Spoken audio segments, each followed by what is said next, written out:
सुख में कटे या दुख में बसर हो, जीना तो हर हाल में होगा।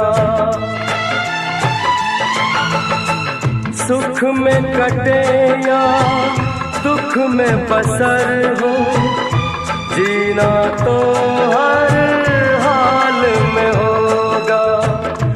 अमृत हो आंसू के जहर